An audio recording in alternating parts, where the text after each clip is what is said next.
नमस्कार, ये आकाशवाणी शिमला है। अब आप अनुराग पराशर से प्रादेशिक समाचार सुनिए। आज के मुख्य समाचार। समान नागरिक संहिता पर संसद की स्थायी समिति कल संबंधित पक्षों से करेगी चर्चा, जनता से भी मांगे गए हैं सुझाव।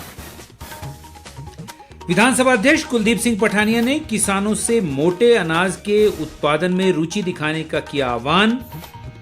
प्रदेश भाजपा अध्यक्ष राजीव बिंदल ने कांग्रेस सरकार पर मुद्दों से भागने का लगाया आरोप और कांगड़ा जिले को साहसिक पर्यटन हब बनाने के प्रयास जारी।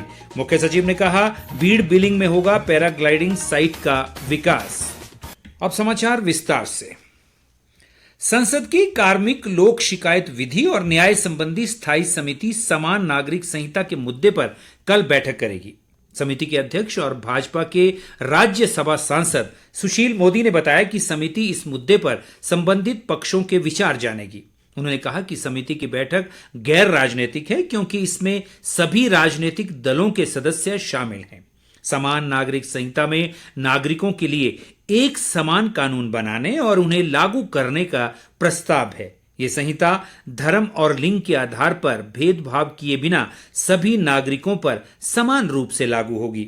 फिलहाल देश में विभिन्न समुदाय अपने अपने पर्सनल लॉ के अनुसार संचालित हो रहे हैं। पिछले महीने 14 जून को विधि आयोग ने लोगों और पंजीकृत धार्मिक संगठनों से समान नागरिक संहिता के बारे में सुझाव देने और अपना पक्ष रखने को कहा था। आम जनता इस मुद्दे पर अपने सुझाव 14 जुलाई तक भेज सकती है। केंद्र सरकार ने बच्चों के अधिकार से संबंधित ऑनलाइन पाठ्यक्रम शुरू किया है। नई दिल्ली में आज बाल संरक्षण, सुरक्षा और कल्याण विषय पर आयोजित क्षेत्रीय सम्मेलन में केंद्रीय महिला व बाल विकास मंत्री स्मृति ईरानी ने इस पाठ्यक्रम का शुभारंभ किया।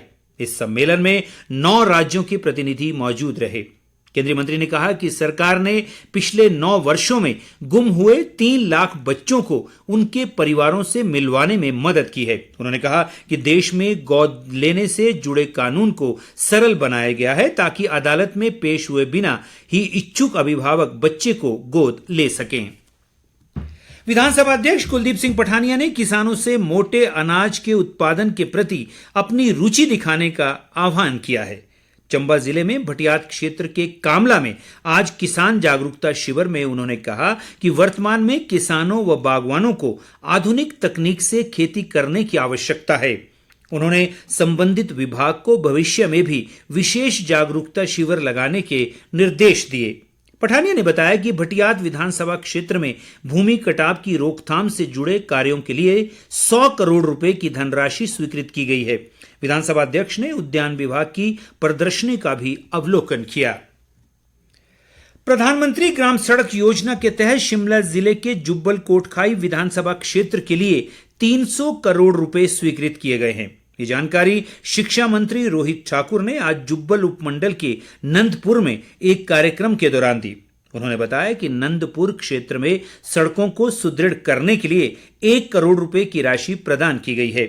रोहित ठाकुर ने कहा कि जुब्बल कोटखाई क्षेत्र में पर्यटन को बढ़ावा दिया जाएगा ताकि स्थानीय युवाओं को रोजगार के अवसर मिल सकें। स्वास्थ्य मंत्री धनीराम शांडिल ने कहा है कि राज्य सरकार ने लोगों का जीवन सरल बनाने के लिए गांवों में सभी मूलभूत सुविधाएं उपलब्ध करवाने का लक्ष्य रखा है। सोलन जिले की कोठो पंचायत के कोटी कला गांव में आज उन्होंने कहा कि प्रदेश का विकास गांव को विकसित करने से ही संभव है। धनीराम शांडिल ने क्षेत्र में सामुदायिक भवन का भी लोकार्पण किया। राज्य सरकार ने युवाओं के लिए स्वरोजगार व उद्यमशीलता को बढ़ावा देने के लिए राजीव गांधी स्वरोजगार योजना शुरू की है। इस योजना का उद्देश्य विशेष रूप से हरित क्षेत्र से संबंधित नई परियोजनाओं को प्रोत्साहन प्रदान करना है। सरकार ने इस योजना को प्रभावी ढंग से लागू करने के लिए बजट में 10 करोड़ रुपए का प्रावधान किया है। एक सरकारी प्रवक्ता के अनुसार 18 से 45 वर्ष की आयु के आवेदकों को योजना के माध्यम से नए औद्योगिक उद्यम स्थापित करने के लिए कई प्रोत्साहन, रियायतें और सुविधाएं प्रदान की जाएंगी। मुख्यमंत्री सुखविंदर सिंह सुक्खू ने उम्मीद जताई कि ये योजना लाभार्थियों को सफल उद्यमी बनने और प्रदेश की प्रगति में योगदान करने में मददगार साबित होगी। प्रदेश भाजपा अध्यक्ष राजीव बिंदल ने राज्य सरकार पर मुद्दों से भागने का आरोप लगाया है। एक बयान में उन्होंने कहा कि कांग्रेस सरकार को सत्ता में आए 8 महीने का कार्यकाल होने जा रहा है, लेकिन अभी तक चुनावी गारंटियों को पूरा करने की दिशा में कदम नहीं उठाए गए हैं। उन्होंने कहा कि सरकार चुनावी गारंटियों को लेकर कोई जवाब भी नहीं दे रही है। राजीव बिंदल ने कहा कि कांग्रेस ने वर्ष में 1 लाख रोजगार देने की बात कही थी, लेकिन इसके विपरीत लोगों को नौकरी से निकाला जा रहा है और कई विभागों में आउटसोर्स कर्मियों को वेतन भी नहीं मिल पा रहा है। उन्होंने कहा कि वर्तमान सरकार ने भाजपा कार्यकाल में खुले 1000 संस्थान बंद किए हैं, लेकिन इन्हें बंद करने का कारण बताने के बजाय अलग अलग मुद्दों की तरफ जनता का ध्यान भटकाने का प्रयास किया जा रहा है।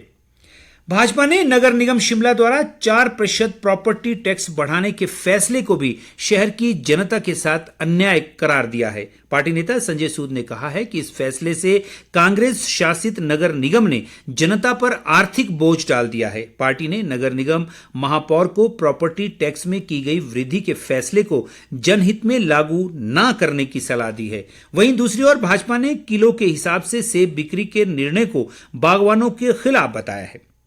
विधायक बलवीर वर्मा व पार्टी नेता चेतन बरागटा ने कहा कि सरकार ने बिना तथ्यों की जानकारी जुटाए ये निर्णय लिया है, जिससे बागवानों को हर तरह से नुकसान झेलना पड़ रहा है। पार्टी ने एपीएमसी एक्ट 2005 को अक्षरश लागू करने और बागवानों को अपना उत्पाद बेचने की स्वतंत्रता दिए जाने की सरकार से मांग उठाई है।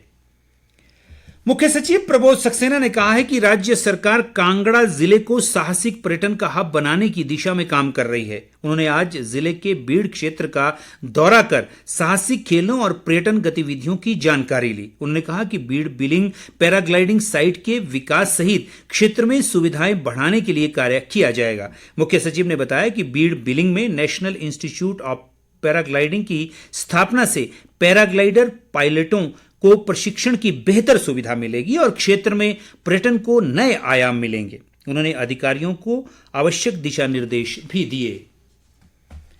संसद का मॉनसून सत्र 20 जुलाई से शुरू होगा, जो 11 अगस्त तक चलेगा। केंद्रीय संसदीय कार्य मंत्री प्रहलाद जोशी ने एक ट्वीट के माध्यम से इस संबंध में जानकारी दी। उन्होंने सभी राजनीतिक दलों से मॉनसून सत्र में सक्रिय भागीदारी करने और विधायी मामलों सहित अन्य मुद्दों पर सार्थक चर्चा की अपील की है।